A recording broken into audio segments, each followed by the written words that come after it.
اعوذ باللہ من الشیطان الرجیم بسم اللہ الرحمن الرحیم رب اشرح لی صدری ویسر لی امری واحلل عقدۃ من لسانی یفقہوا قولی واجعل لی وزیرا من اہلی ربی زدنی علما ربی زدنی علما ربی زدنی علما آمین۔ بسم اللہ الرحمن الرحیم۔ سورہ یوسف کی آیت نمبر 65 سے 65 سے آج ہم پڑھیں گے۔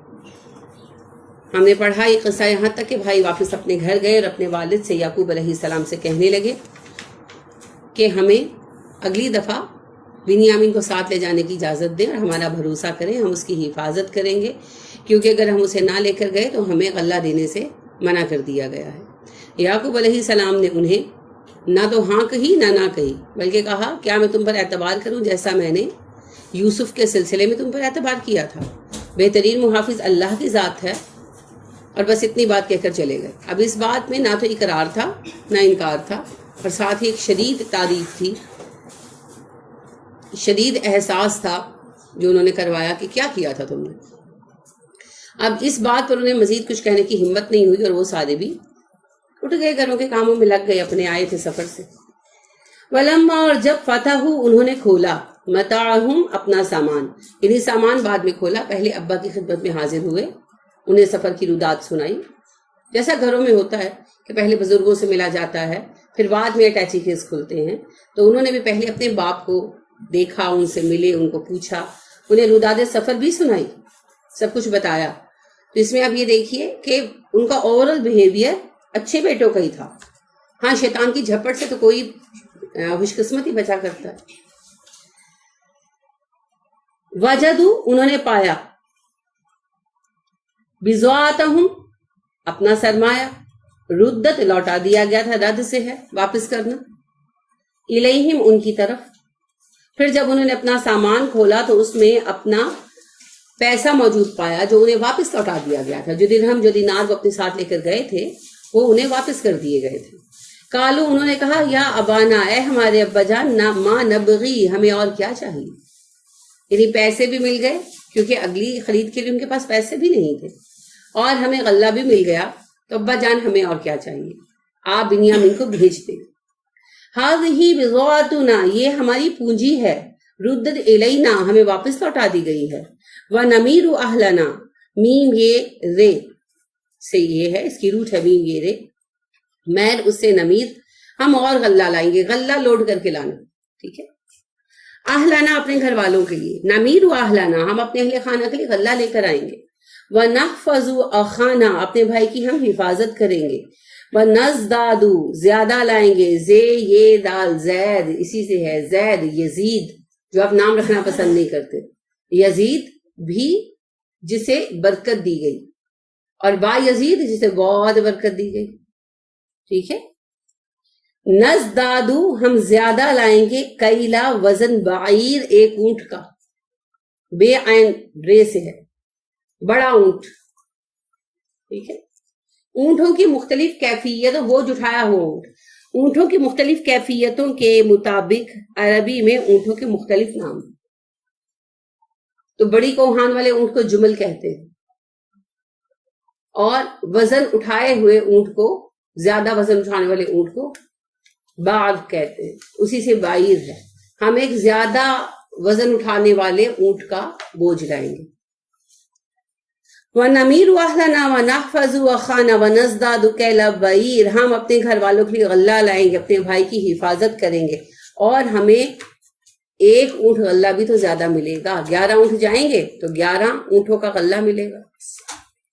ذَلِكَ كَيْلٌ يَسِيرٌ، اور یہ وزن ہوگا بڑا ہی ہلکا، یعنی یہ وزن ہمیں مفت میں مل جائے گا، ہلکا بمانے مفت کے، جانا تو ہے ہی، ہم نے جانا ہی ہے، 10 جائیں 11 جائیں، جانا تو ہے، تو ایک جو ہمیں ایکسٹرا ملے گا اونٹ، وہ تو مفت کا ہے نا، اس پہ تو کوئی ہماری مشقت بھی نہیں آنی۔ کالا، کہا، لن، ہرگز نہیں، ارسلہ، میں بھیجوں گا اس کو، معکم، تمہارے ہمراہ، حتیٰ، یہاں تک کہ تونی، تم مجھے دو، موثقاً، پکا وعدہ، من اللہ، اللہ کا، واو سے کاف سے ہے، وثق، اس سے آپ واسق کا لفظ اردو میں استعمال کرتے ہیں، وثوق کا لفظ استعمال کرتے ہیں، اور آپ میثاق کا لفظ بقرہ میں 1 سے زیادہ بار پڑھ چکے ہیں، پڑھا ہے نا کہ نہیں؟ میثاق غلیظہ کا لفظ پڑھا ہے، اور جو ہے عہدن میثاقن کا لفظ پڑھا ہے. تو میثاق کا لفظ بقرہ میں آپ نے کئی بار پڑھا ہے. اسی سے ہے موثق، پکا وعدہ، حلفیہ وعدہ، من اللہ، اللہ کا، اللہ کی قسم اٹھا کر جب تک تم مجھے وعدہ نہیں دو گے، لَتَأْتُنَّنِي بِهِ، کہ تم واپس لاؤ گے اسے میرے پاس. لام تاکید ہے، اور نون مشدد بھی تاکید کے لیے ہے، اور نون زیر یہ نی جو ہے یہ کیا ہے؟ ضمیر ہے، مجھے، میرے پاس. اور عطا ہوتا ہے لانا، آتنی بھی، میرے پاس لاؤ گے، لَتَأْتُنَّنِي بِهِ، اس کو واپس لے کر میرے پاس آؤ گے. جب تک تم مجھ سے اللہ کی قسم کھا کر یہ عہد نہیں کرتے کہ تم بنیامین کو واپس لوٹا کر میرے پاس لاؤ گے، میں بنیامین کو تمہارے ساتھ نہیں بھیجوں گا. جملہ سمجھ آ گیا؟ یہ جملے کا مطلب ہے. کالا، یعقوب نے کہا، لن ارسلہ معکم، میں ہرگز بنیامین کو تمہارے ہمراہ نہیں بھیجوں گا، حتی تؤتونی موثقا من اللہ، جب تک تم اللہ کی قسم کھا کر میرے ساتھ یہ وعدہ نہیں کرتے، لَتَأْتُنَّنِي بِهِ، کہ تم بنیامین کو واپس میرے پاس لوٹا کر لے آؤ گے، الا، مگر، ان یحاط بکم، سوائے اس کے کہ تمہیں گھیر لیا جائے. ہے واؤتے ہاؤت سے ہوتا ہے نا، کسی معاملے میں پھنس جانا. جب کوئی مصیبت آتی ہے تو انسان گھر جاتا ہے نا، اس میں رستہ نہیں نکلتا.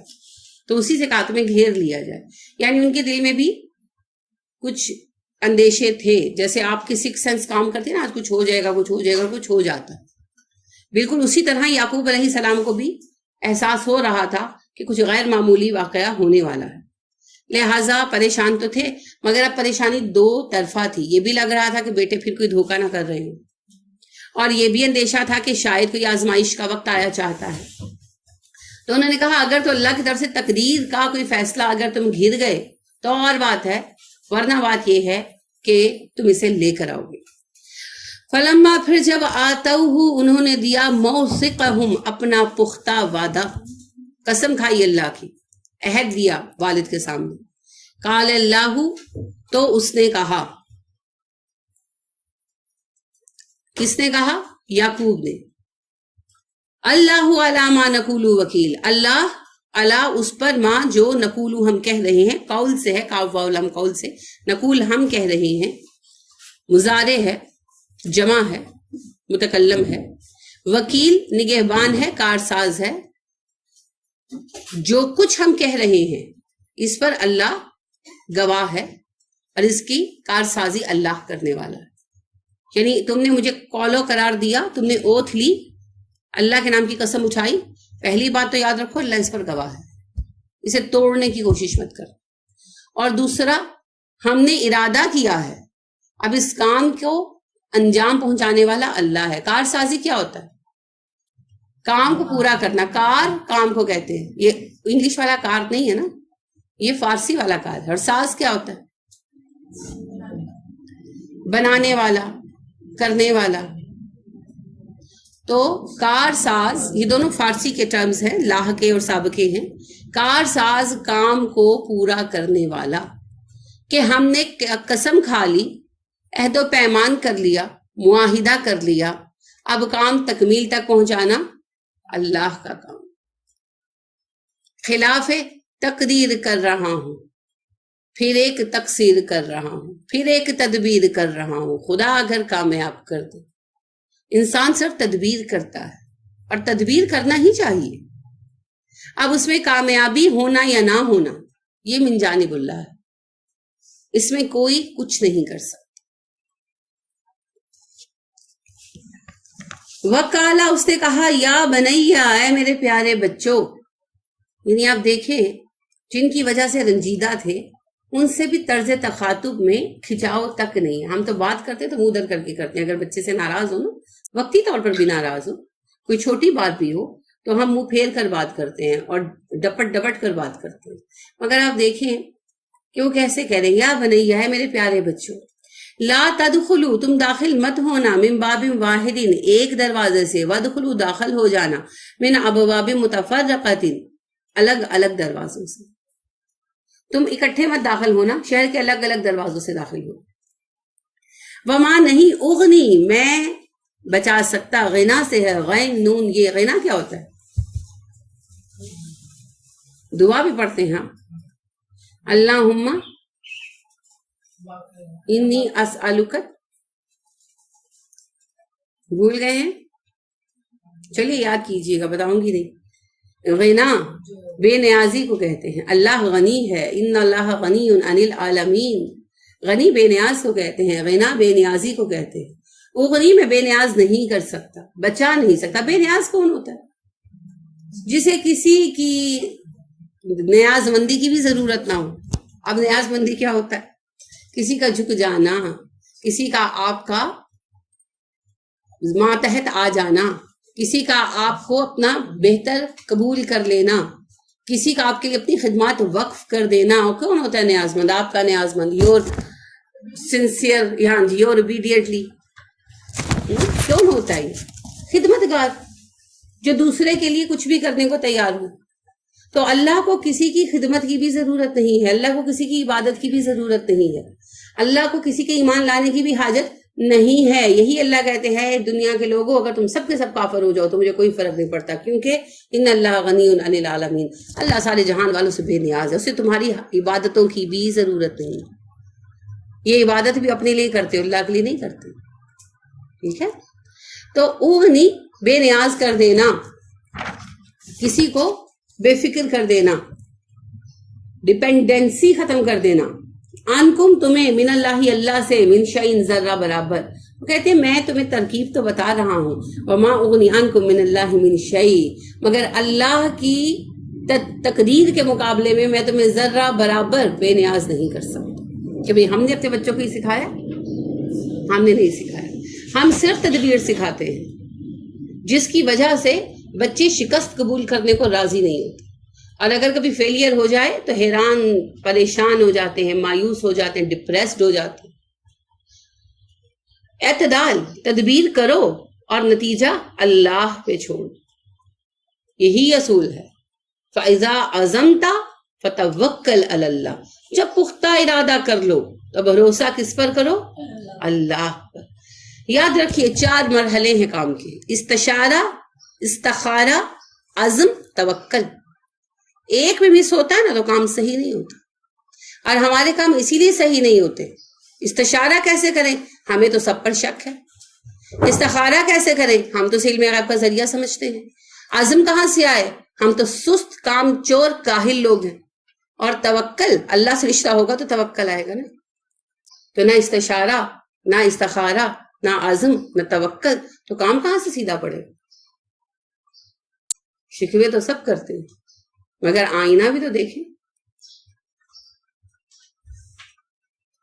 تو کسی کام کے کرنے کے، درست طریقے پر کرنے کے، مدد، اللہ کی مدد چاہنے کے، کام کو فلاح کے ساتھ پورا کرنے کے 4 مراحل ہیں، استشارہ، استخارہ، عزم، توکل۔ اس میں کوئی شارٹ کٹ نہیں۔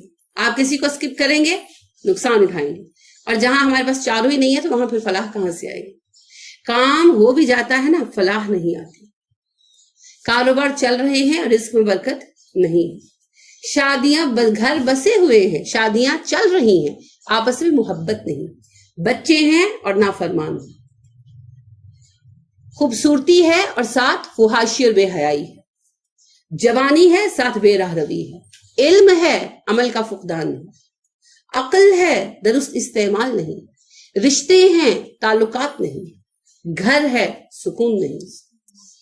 وجہ استشارہ، استخارہ، عزم، توکل سب غائب، تو کیسے ہوگا؟ نہیں ہو سکتا۔ تو یہ دیکھیے یعقوب علیہ السلام اپنے بچوں کو کتنی جامع نصیحتیں کر رہے ہیں۔ کہتے ہیں بچوں میں نے تم لوگوں کو وصیت کی ہے کہ ایک دروازے سے داخل مت ہونا، الگ الگ دروازوں سے داخل ہونا، لیکن یہ یاد رکھنا میری تدبیر تمہیں اللہ کی تقدیر سے بچا نہیں سکتی۔ جو ہونا ہے وہ مقدر ہے، مقدرات اٹل ہوتے ہیں، لیکن ہمیں کیا پتا مقدر کیا ہے؟ پتا ہے تو پھر ہاتھ پیر توڑ کے کیسے بیٹھ جائے؟ یہ مقدر میں لکھا ہے، how do you know, how do you know? کوشش تو کرو۔ پھر اللہ کو پتا ہے مقدر کیا ہے، اور مقدر بدلنا کس کا کام ہے؟ تو قلم بھی اس کا، کتاب بھی اس کی، فیصلہ بھی اس کا، اختیار بھی اس کا. تو ہمیں اس بحث میں پڑھنے کی ضرورت ہی کیا ہے؟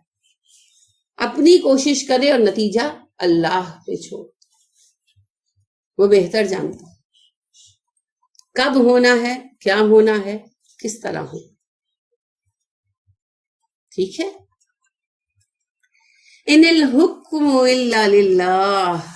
پھر اتنا جامع جملہ ہے، اپنے بیٹوں کو کہہ رہے ہیں جب ایسی تربیت ہوگی تو بھٹکے ہوئے واپس کیوں نہیں آئیں گے؟ ہم تو بھٹکے ہوئے کو وہاں تک بھگاتے ہیں کہ وہ بارڈر لائن بھی کراس کر جائے، کبھی لوٹ کر ہی نہ آئے.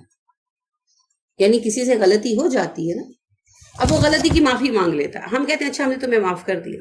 اب پھر کوئی بات ہوتی ہے، کوئی جھگڑا ہوتا ہے، ہم پھر وہیں سے شروع کرتے ہیں اور ہم تب تک تانے دیتے رہتے ہیں جب تک اگلا ہمیں چھوڑ کر ہماری نظروں کی رینج سے دور نہیں چلا جاتا. جس کو کہتے ہیں نا قبر کی دیواروں تک لوگ گناہ کسی کا معاف نہیں کرتے اور اس کے تانے دیتے رہتے ہیں، دیتے رہتے ہیں، دیتے رہتے ہیں، جس کی وجہ سے پھر لوگ لوٹتے نہیں ہیں. کوئی تانے سننے کے لیے لوٹے گا؟ یہاں آپ دیکھیے کتنی بڑی غلطی تھی، گناہ تھا، جرم تھا، پلانڈ، لیکن اس کے باوجود کتنی عمدہ نصیحتیں کر رہے ہیں. انہیں کہتے ہیں ان الحکم الا للہ، فیصلہ تو اللہ ہی کا چلتا ہے، فیصلہ کا اختیار اللہ ہی کے پاس ہے، حکم صرف اللہ کا ہے، وہ جو چاہتا ہے وہی ہوتا ہے. وہ جو ساری لمبی چوڑی نصیحت ہے نا، وہ بیٹوں کے ایک جملے میں چلی گئی. تم نے یوسف کے ساتھ جو کچھ بھی کیا، تمہیں لگتا ہے تم کامیاب ہوئے، فیصلہ تو اللہ کا چلتا ہے. اللہ نے جب یوسف کو چن لیا تھا، اسی بات پر ان کو غصہ چڑھا تھا نا، زیادہ جو بھڑکا ان کا حسد اور ان کا غضب، وہ اسی خواب سے بھڑکا کہ یہ اپنے آپ کو بڑا ولی ثابت کرنا چاہتا ہے، بڑا پیغمبر ثابت کرنا چاہتا ہے. اللہ نے چن لیا، تم جو چاہے کر لو، جو چنا گیا وہ چنا گیا. تمہاری تدبیر اس کے چناؤ کی راہ میں رکاوٹ نہیں بن سکتی. جسے اللہ نے تخت پر بٹھانا ہے لا کر بٹھانا ہی ہے، جسے اللہ نے نبی بنانا ہے بنانا ہی ہے. اور یہاں پھر کفار مکہ کی طرف لوٹائیں. تم کہتے ہو یہی رہ گیا تھا نبی بنانے کے لیے، معاذ اللہ. تو اللہ نے نبی صلی اللہ علیہ وسلم کو چن لیا تو چن لیا. تمہارے اعتراضات، تمہاری رکاوٹیں انہیں منصب نبوت پر پہنچنے سے روک نہیں سکتی. وہ تو فائز کیے جا چکے ہیں. تمہارا ماننا نہ ماننا ان کی چناؤ کی راہ میں، ان کے انتخاب کی راہ میں رکاوٹ نہیں بن سکتا. He is the selected one. اب جس کا جو دل چاہے کرے. تو یوسف was the selected one. لہٰذا انہوں نے اس بات کے اندر یہ میسج بھی دے دیا، اللہ فیصلے کرتا ہے. اور اس میں پھر ایک اور بات بھی آئی، صبر کا سبب فیصلے اللہ کرتا ہے. یہ جدائی مقدر تھی یعقوب اور یوسف کی، اگر بیٹے بیچ میں نہ آتے کچھ اور ہوتا. یہ تو لکھا جا چکا تھا. تو پھر افراد سے انتقام لینے کا فائدہ نہیں. اگر آپ یہ سوچیں کہ تقدیر ہے تو پھر سبب اللہ کا حکم ہے، اور اگر آپ یہ سوچیں کہ تزویر ہے شیطان کی تو پھر سبب شیطان ہے. دونوں طرح سے فرد تو ٹول بنانا، یا تقدیر کا یا تزویر کا، تو پھر اس سے دشمنی. وہ جیسے پولیس وینس پہ لکھا ہوتا ہے نا، نفرت مجرم سے نہیں جرم سے ہے. تو بندوں سے نفرت کر کے کیا لینا ہے؟ نفرت کریں شیطان سے جس نے بندے کو نافرمان بنا دیا. تو لہٰذا حکم اللہ کا چلنا ہے. یہ جدائی مقدر تھی، ملامت کرنے سے کیا حاصل؟ بہترین طریقہ کیا تھا؟ صبر جمیل. اور اس سے بہتر اس بات کا حل ہی کوئی نہیں تھا. اگر یعقوب علیہ السلام فوراً ری ایکشن کرتے جیسے ہم کرتے ہیں، مارتے پیٹتے نفرت کرتے، یا یوسف تو مل ہی جاتے کبھی نہ کبھی، مگر باقی سب بچے ہاتھ سے جاتے، دنیا میں بھی اور آخرت میں بھی جہنم میں. مگر انہوں نے ان کی دنیا و آخرت دونوں کو بچانے کا فیصلہ کیا، اور اس کا ایک ہی حل تھا، تکلیف اپنی جان پر لے. جو غالب آ کر بھی صلح کر لے، مصیبتیں اپنی جان پر لے. تو نبی صلی اللہ علیہ وسلم کی بھی یہی صفت ہے، پریشانیاں اپنی جان پر برداشت کر لیتے تھے اور دوسروں کے لیے معافی کے مواقع باقی رکھتے تھے. یہ ہے احسان، یہ ہے محسن ہونا. اب دیکھیں اپنے بچوں کے ساتھ، اپنے ماں باپ کے ساتھ، اپنے شوہروں کے ساتھ آپ کتنے محسن ہیں. جی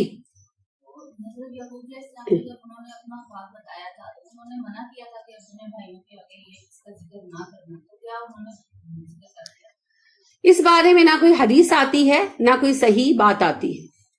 یہودی روایات بھی متفرق ہیں، الگ الگ بیانات ہیں، لہٰذا کچھ کہتے ہیں کہ جی ان کی سوتیلی والدہ نے سن لیا تھا، کچھ کہتے ہیں کہ شیطان نے بتا دیا تھا وغیرہ، اللہ عالم، ہو سکتا ہے کسی بھائی نے سن لیا ہو، یوسف بھی کم عمر تھے، ہو سکتا ہے یوسف ہی کہہ بیٹھے ہوں، ویسے اس بات کا امکان بہت کم ہے، زیادہ امکان یہی ہے کہ کسی نے بات کرتے ہوئے سن لیا، کسی کو گمان ہو گیا، ٹھیک ہے، کیونکہ ماشاءاللہ بڑی فیملی تھی نا، ماشاءاللہ 10 بھائی تھے، اچھا یہ بھی ہو سکتا ہے بنیامین بہت چھوٹے تھے، بنیامین نے سن کر بتا دیا ہو، کئی ایک امکانات ہیں، جیسے گھروں کے اندر کوئی بات لیک آؤٹ ہو جاتی ہے، آپ لاکھ کوشش کرتے نا کہ بات باہر پتہ نہ چلے، مگر وہ بات فیملی میں پتہ چل ہی جاتی ہے اندر اندر، بس اسی طرح یہ بھی ہو گیا، کسی ملازم نے سن لیا ہو، یہ بھی تو ہو سکتا ہے نا، اس نے جا کر بتا دیا ہو، کیونکہ آپ کو پتا ہے ملازم جو ہوتے ہیں نا اگر اچھے نہ ہوں تو وہ بہت فائدہ اٹھاتے ہیں گھر والوں کی رنجشوں کا، اور ایک کی بات دوسروں کو، آپ دیکھیں بہویں ہو نا 2-3 تو پھر ایک کی بات دوسرے کو، دوسرے کی بات تیسرے کو پہنچاتے ہیں، تو ان کو یعنی مفت کا شو ملتا ہے نا دیکھنے، لہٰذا وہ اس طرح کی بے وقوفیاں کرتے ہیں، تو ہو سکتا ہے کوئی ملازم ایسا ہو، تو اس کے بارے میں کوئی ہمارے پاس دلیل موجود نہیں ہے، البتہ یہ ہمیں پتا ہے کہ یہ خواب ان تک پہنچ گیا، کیسے پہنچا اس کا کوئی بھی راستہ ہو سکتا ہے، وہی بات ہے کسی نے سن کر بتا دیا، یا بنیامین نے کوئی ذکر کر دیا کیونکہ وہ بچے تھے، یا یوسف کی والدہ نے ذکر کر دیا کیونکہ عورتیں عموماً راز نہیں رکھ پاتی تو انہوں نے کوئی ذکر کر دیا، اللہ عالم، ہمارے پاس کوئی اس کا یعنی صحیح بات جاننے کا ذریعہ نہیں ہے، تو بس اندر سے بات نکل گئی جیسے فیملیز میں ہوتا ہے، جی ہو سکتا ہے، اصل میں اندازے ہیں نا، سارے اندازے ہیں، کسی کے پاس علم نہیں ہے، میرے پاس بھی نہیں، کسی کے پاس ہے ہی نہیں، نہ حدیث میں آئی ہے کوئی بات، اور نہ ہی کوئی سیریس یہودی روایت ہی ایسی جس سے قابل اعتبار مانا جائے، تو کچھ بھی ہو سکتا ہے، تو بہرحال یہ طے ہے کہ بات کسی طرح بھائیوں تک پہنچی اور وہ اس پر غضبناک ہو گئے، چڑ گئے کہ انہوں نے کہا کہ یوسف جھوٹے خواب بنا بنا کر ابا کو سناتا ہے اور اپنی بڑائی جتاتا ہے، اور بڑا اس کو لگتا ہے کہ میں پیغمبر بنوں گا، جو یعقوب علیہ السلام نے کہا نا کہ تم آل یعقوب کے وارث ہوگے، تو اس سے ان کو غصہ آ گیا، وہی جو حابیل اور قابیل والی بات تھی کہ یہ بنے گا نبی، یہ رہ گیا پیچھے، تو ہم اللہ کو گویا کہ نظر نہیں آئے، بس اس قسم کی جذباتی اور غصیلی کیفیت تھی جس میں انہوں نے ایک غلط فیصلہ کیا۔ اس سے ایک اور بات یہ پتہ چلتی ہے کہ جذباتیت کے فیصلے عموماً غلط ہوتے ہیں، اسی لیے نبی صلی اللہ علیہ وسلم کو جب غصہ آتا تھا نا چپ ہو جایا کرتے تھے، جب غصہ ٹھنڈا ہو جاتا تھا پھر بات کرتے تھے، ٹھیک ہے، تو حکم اللہ کا ہے، ملامتوں سے مسئلے حل نہیں ہو سکتے، اگر مصیبت آ جائے تو کیا کریں؟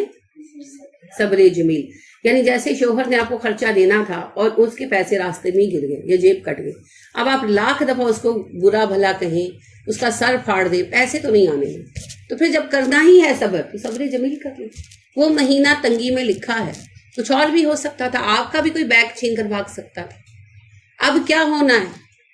یعنی اب چیخنے چلانے سے کیا ہونا ہے؟ کچھ ہونا ہے؟ کچھ بھی نہیں ہونا، کیا فرض کریں آپ نے کوئی چیز پلان کی تھی کہ اچھا میں اپنے گھر کے کارپیٹ چینج کراؤں گی، اس کے لیے پیسے تھے، تو آپ کی نند آ گئی یا دیور آ گئے اور انہوں نے آ کر کہا جی مجھے فلاں اور فلاں پرابلم ہے، اور آپ کے میاں نے آؤ دیکھنا تھا اور پیسے اٹھا کر دے دیے، صحیح کیا غلط کیا وہ ایک لہدہ بحث ہے، اب آپ شور مچائیں بولیں تو بھی دے دیے نا، دے دیے، اپنا اجر ضائع کرو، اس کا اجر ضائع کرو، اس کے گناہ گار بنو، زبان چلاؤ، نہ شکر گزار لکھے جاؤ، بہتر نہیں صبر کر لو، اب کرنا ہی ہے، پیسے تو واپس نہیں آنے لگے، آپ 10 باتیں بھی سنائیں گی تو ہار تو آپ نہیں ماننی آخر، تو پھر آغاز میں صبر کیوں نہیں کر لیتے؟ ٹھیک ہے، پتا تو ہے میاں نے ٹھان لی ہے کرنی ہے اپنی، تو پھر صبر جمیل، کیونکہ وہ آپ کے لیے نہیں تھے، آپ کے پاس آئے ضرور مگر آپ کے لیے نہیں تھے، اور جو چیز میرے لیے نہیں ہے میرے استعمال میں نہیں آئے گی، اور جب اللہ نے لکھ دیا ہے تو میں اللہ کا حکم بدل نہیں سکتی، مجھے تو ماننا ہی ہے، تو مانیں گے نہیں تو منوائے جائیں گے، تو کیا فائدہ منوائے جانے کا؟ رضیت باللہ ربًا، میں اللہ کو رب مان کر خوش ہوں، تو رب کون ہوتا ہے؟ ذرائع دینے والا، اب جب اس نے میرے لیے لکھا ہی نہیں ہے تو کہاں سے دے گا کوئی؟ کیونکہ اللہم لا مانع لما اعطیت ولا معطی لما منعت کا اصول، میاں بیچارہ تو ذریعہ ہے، دیتا تو رب ہے، اب اس رب نے لکھا ہے کہ یہ اس کو نہیں استعمال میں لانے تو کہاں سے آئیں گے؟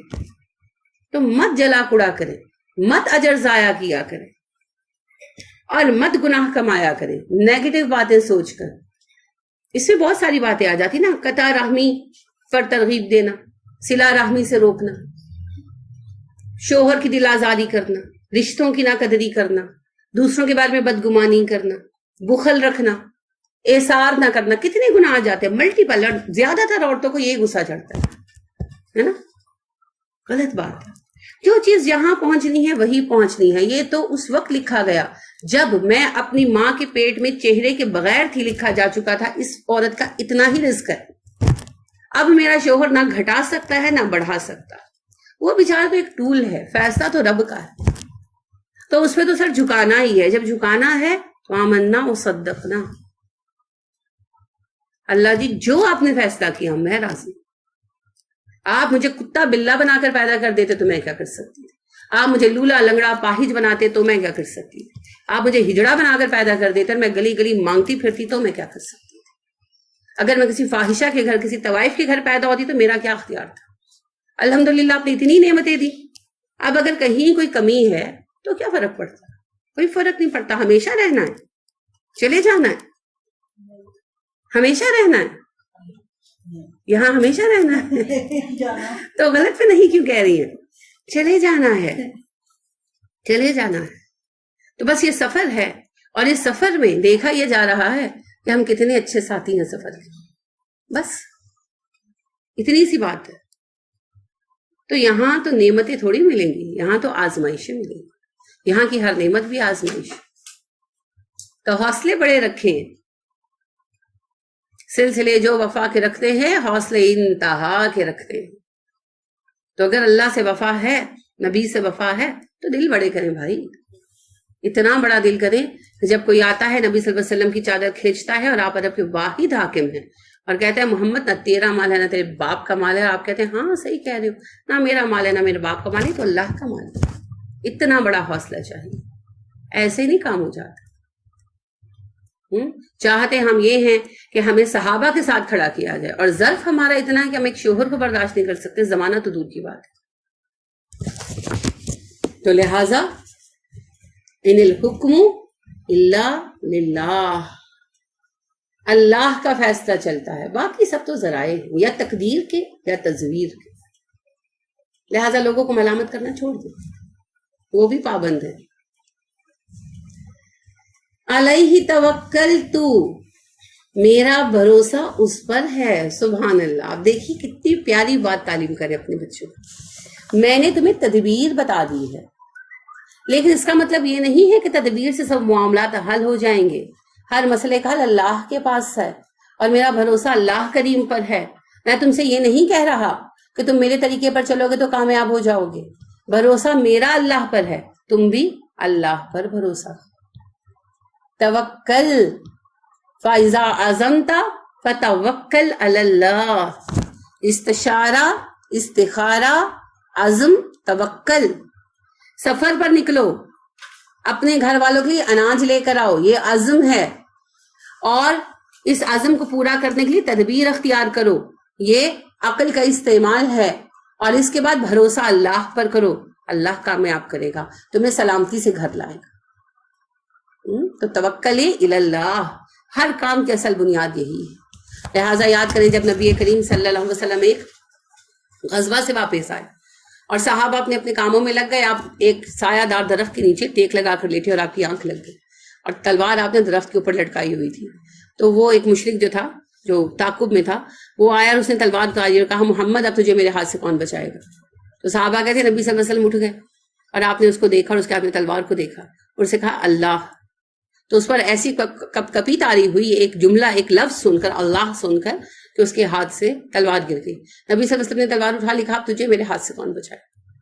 He was speechless at that time. اس کے پاس کوئی جواب نہیں تھا. آپ نے کہا جاؤ، میں اپنی ذات کے لیے بدلہ نہیں لیا کرتا، اور آپ نے اسے اسپیئر کر دی. یہ جو ایک لفظ تھا اللہ، ہم تو 1000 دفعہ کہیں تو مسلمان ڈاکو بھی نہ ڈرے.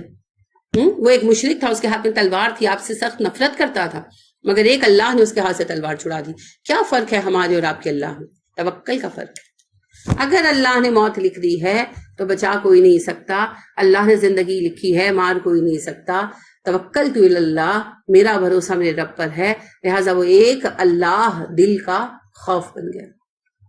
ہم زبان سے تو اللہ اللہ کہتے ہیں، وہ دل تک پہنچتا نہیں، توکل ہے ہی نہیں، ہے ہی نہیں، بالکل بھروسہ نہیں. لہٰذا ہم کوئی کام شرح صدر سے نہیں کر پاتے. ہر وقت دبے کا شکار رہتے ہیں، وسوسوں کا شکار رہتے ہیں. گھر کے اندر ہم ہیں اور گھر کے باہر پورچ میں بچہ کھیل رہا ہے تو ہمیں اس پر بھی اطمینان نہیں ہوتا. کیوں؟ اللہ پہ بھروسے ہی نہیں، اللہ کی تقدیر پر اعتبار ہی نہیں.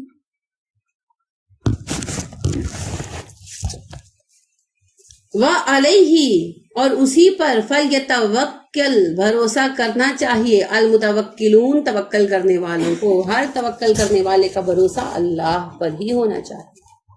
توکل بھروسے کو کہتے ہیں. بھروسہ کیا ہے؟ انجام کار اللہ کے حکم سے ہی طے ہو. اس کا مطلب ہاتھ پر توڑ کر بیٹھ جانا نہیں ہے. لہٰذا صحابی جو نبی کریم صلی اللہ علیہ وسلم سے پوچھا، اللہ کے نبی کیا توکل یہ ہے کہ میں اپنا اونٹ کھلا چھوڑ دوں اور یقین رکھوں کہ اللہ اس کی حفاظت فرمائیں گے؟ آپ نے فرمایا نہیں، پہلے اپنا اونٹ مضبوط باندھو اور پھر اللہ پر بھروسہ رکھو کہ اللہ اس کی حفاظت فرمائیں گے. ٹھیک ہے؟ تو اسی سے پھر محاورہ بھی ہے، first tie your camel tightly. لہذا اسباب اختیار کریں، وہ تو دنیا کا طریقہ ہے، مگر بھروسہ اللہ پر، اعتماد اللہ پر، اس سے دو فوائد حاصل ہوتے ہیں. فوری، دور رس تو کئی ہیں. اگر آپ کامیاب ہو جاتے ہیں تو تکبر نہیں آتا، اور اگر آپ ناکام ہو جاتے ہیں تو فرسٹریٹ نہیں ہوتے. یہ فوری نتائج. اس کے علاوہ اللہ سے رابطہ بنتا ہے، آپ کا تقویٰ بڑھتا ہے، آپ میں احسان کی روش آتی ہے، وہ سب اس کے دور رس نتائج ہیں، وہ تو آئیں گے. تو وہ اپنے بیٹوں کو کہہ رہی ہیں کہ اللہ پر بھروسہ رکھنا اور جاؤ اپنا کام کرو.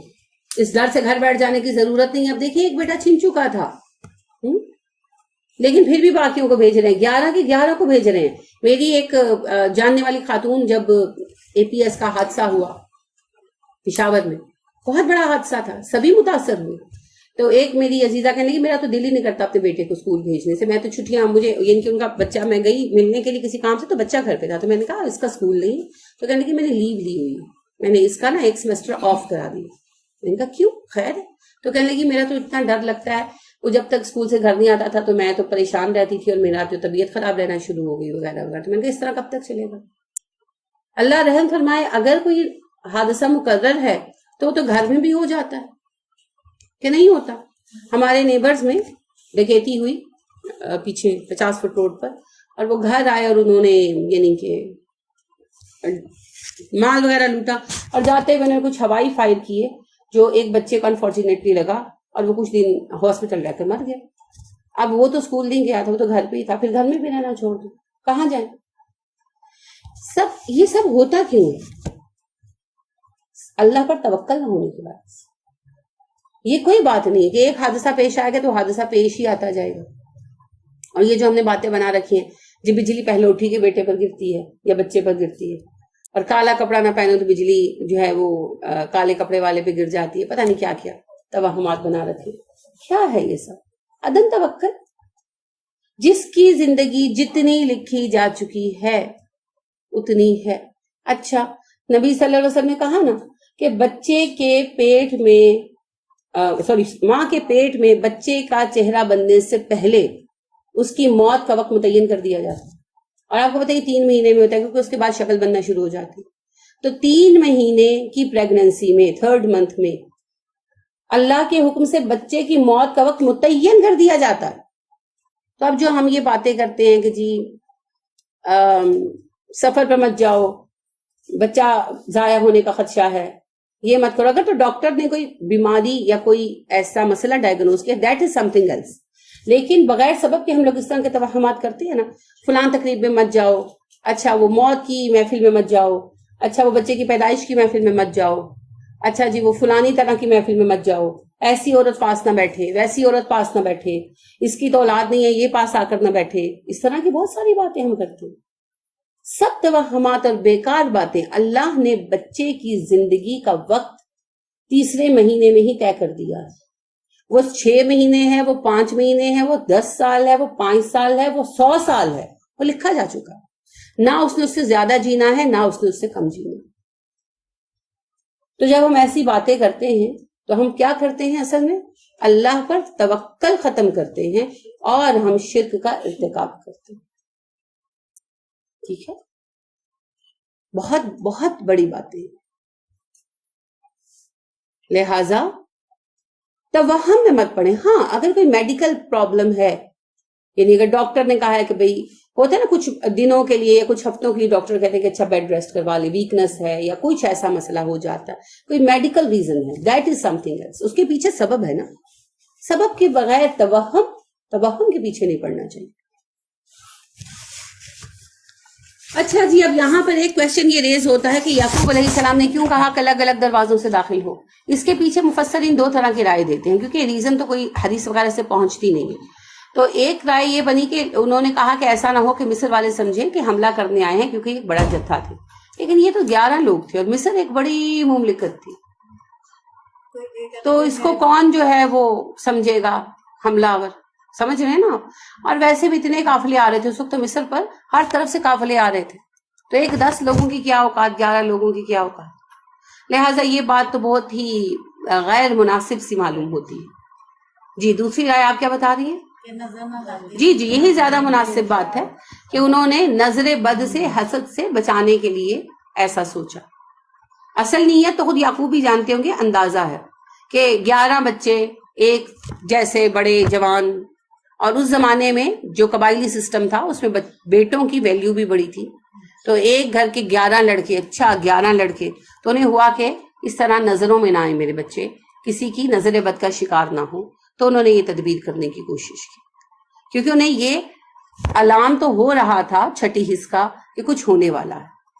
تو انہوں نے بس یہ کوشش کی. تو پھر ایک بات اور کیا ہوئی، نظر بد سے بچنا بچانا بھی اللہ کے حکم پر ہی منحصر. ڈرا مت کریں، دعا پڑھا کریں، بس ڈرا مت کریں. یعنی میں نے بڑے بے وقوفانہ لوگوں کے طریقے دیکھے ہیں. ایک صاحب ڈاکٹر تھے، ہیں اللہ انہیں زندگی دے اور عقل بھی دے، تو وہ بڑے اچھے پریکٹس ان کی چل رہی، تو ہمیشہ انہوں نے یا تو انہیں کہ جیسے کیپ گندی پہنی ہونی یا جوتے خراب پہنی ہونی. تو پھر میں نے پوچھ ہی لیا، تو وہ کہنے لگے میں نظر بد سے بچنے کے لیے کرتا ہوں. تو فائدہ، بے وقوفانہ بات ہے یہ. ویسی ہی بات ہے جیسا کہ آپ گاڑی پر دھجی باندھ دیتے، ویسی ہی بات ہے. اور یہ بھی شرک ہے. بچانا اللہ نے ہے. اپنے اوپر فلک ناس پڑھو 3 مرتبہ صبح اور 3 مرتبہ شام. اور اگر ٹائم نہیں، آپ بڑے بزی ہیں، آپ دنیا چلا رہے ہیں، تو کوئی بات نہیں. اعوذ بکلمات اللہ التامۃ من شر ما خلق، چھوٹی سی دعا ہے، 1 مرتبہ پڑھ لیں صبح، 1 مرتبہ پڑھ لیں شام. تقدیر کے سوا اللہ کے نبی صلی اللہ علیہ وسلم نے فرمایا ہر چیز سے کفایت کرے گی. تقدیر سے نہیں بچا سکتی، وہ پہنچ کر رہے گی. ٹھیک ہے. تو ایک بات یاد رکھے، نظر بھی کیوں اثر کرتی ہے؟ کیونکہ تکلیف تقدیر میں ہوتی ہے. نبی کریم صلی اللہ علیہ وسلم نے 2 لقمے کھا لیے تو جبرائیل نے آ کر بتایا. کیا جبرائیل 2 منٹ پہلے نہیں آ سکتے تھے؟ بتائیں مجھے، کوئی رکاوٹ تھی؟ یہ تکلیف نبی صلی اللہ علیہ وسلم کے نصیب میں لکھی تھی. جب آپ کو انویٹیشن دیا گیا تبھی اللہ بتا دیتے. یہ سیریس بات کر رہی ہوں. میں نے اس سوال پہ ڈر سے سوچا اللہ نے تب کیوں نہیں بتا دیا، تب کیوں نہیں بتا دیا. جب فرسٹ ٹائم میں نے یہ واقعہ پڑھا، I was in class 8 at that time. مجھے بڑی کنفیوژن میں کہوں اللہ نے تب کیوں نہیں بتا دیا، کیوں اتنی مصیبت میں ڈالا؟ پہلے ہی بتا دیتے. جو لکھا ہے وہ ہونا ہے. اور یہی بات نبی صلی اللہ علیہ وسلم نے فرمائی بھی. اما عائشہ نے ایک مرتبہ کہا جب آخری دنوں میں آپ کو بہت تکلیف تھی، تو اما عائشہ نے کہا لعنت اس یہودیہ پر، جب سے اس نے آپ کو زہر دیا ہے آپ کی طبیعت نہیں سنبھلی. آپ نے کہا عائشہ اسے برا بھلا مت کہو. یہ تکلیف تو میرے نصیب میں تب لکھ دی گئی تھی جب ابھی آدم کا خمیر بھی تیار نہیں ہوا تھا. یہ ہے توکل الی اللہ. تدبیر پوری کریں گے. آپ صلی اللہ علیہ وسلم ہاتھ پر چھوڑ کر نہیں بیٹھ گئے، حجامہ کرایا، یہ حکیمی دوائیاں استعمال کی، دم کیا، سب کچھ کیا، مگر شفا اللہ کے ہاتھ میں. تو توکل الی اللہ. اس سے دل پر مایوسی نہیں آتی، رنج نہیں آتا، تفاخر نہیں آتا، انسان نارمل رہتا. تو نظر سے بھی بچائے گا اللہ، جادو سے بھی بچائے گا اللہ، حسد سے بھی بچائے گا اللہ. اور اثر بھی یہ کب کریں گے؟ جب اللہ نے آزمائش لکھی ہو، اور بغیر کسی بھی سبب کے آزمائش آ جائے گی. نہ جادو ہوگا، نہ حسد ہوگا، نہ بیماری ہوگی، اور آپ بیمار پڑ جائیں گے، کیونکہ تقدیر میں لکھا ہے. اور ایسے بھی لوگ ہیں جو بیمار ہوتے ہیں اور انہیں پتہ ہی نہیں ہوتا وہ بیمار ہے اور وہ بھاگے پھر رہے ہوتے ہیں. ایسے بھی لوگ اللہ رب کریم انہیں کفایت کر دیتے. تو بات کیا ہے؟ اللہ کے حکم کی. ان الحکم الا للہ. اللہ کا حکم چلتا ہے، پھر اللہ پر بھروسہ کریں. آپ کے لیے جو ذمہ داری لکھ دی گئی ہے 1000 دفعہ بھاگو، آپ کے کندھوں پر ہی آ کر بیٹھے گی، کیونکہ وہ آپ کے لیے ہے۔ اگر آپ بھاگیں گے تو کاٹھی ڈال دی جائے گی آپ کو، گدھے کی طرح، جیسے گدھے کو ڈالا جاتا ہے نا ساز، اور پھر اس کو وہ کیا ہوتی ہے کمچیاں مار مار کے کام کرایا جاتا ہے، کرنا پڑے گا۔ اور اگر قبول کر لو گے تو گھوڑے کی طرح سرپٹ ہو جاؤ گے، دوستی ہو جائے گی سوار میں بھی اور گھوڑے میں بھی، ایک ہی راستہ ہے، جانا تو ہے۔ تو سوال ہے اللہ کی تقدیر، اس نے پہنچانا ہے وہاں جہاں اللہ نے حکم دے دی، تو قبول کر لو بھائی، کچھ نہیں کر سکتے، بھاگ کر کہیں نہیں جا سکتے۔ لا مانع لما اعطیت ولا معطی لما منعت، اور مت گھبرایا کریں، ذمہ داری اس کو ملتی ہے جسے چنا گیا ہوتا ہے، جو نظر میں ہوتا ہے، جس میں اہلیت ہوتی ہے۔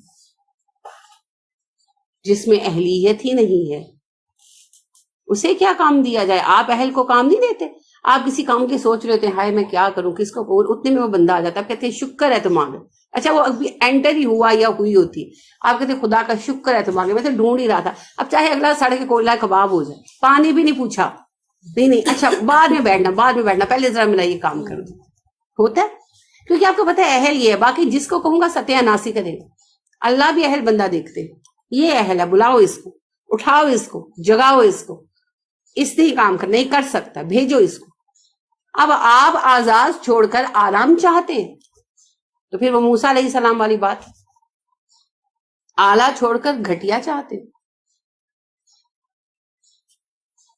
تو سوچ لیں آزاد چاہیے کہ آرام چاہیے، کیونکہ جس کو آزاد چاہیے اسے تو کام کرنا پڑے گا، دنیا ہو یا آخرت ہو، کام کے بغیر کچھ نہیں ملتا۔ تو یہ چناؤ جو ہوتے ہیں نا، جب ذمہ داری سامنے آئے، گھبرایا مت کریں، دل چھوٹا مت کیا کریں، ذمہ داری کو قبول کرنے کا پختہ ارادہ کریں، پھر 2 رکعت نماز پڑھیں اور دعائے استخارہ پڑھیں۔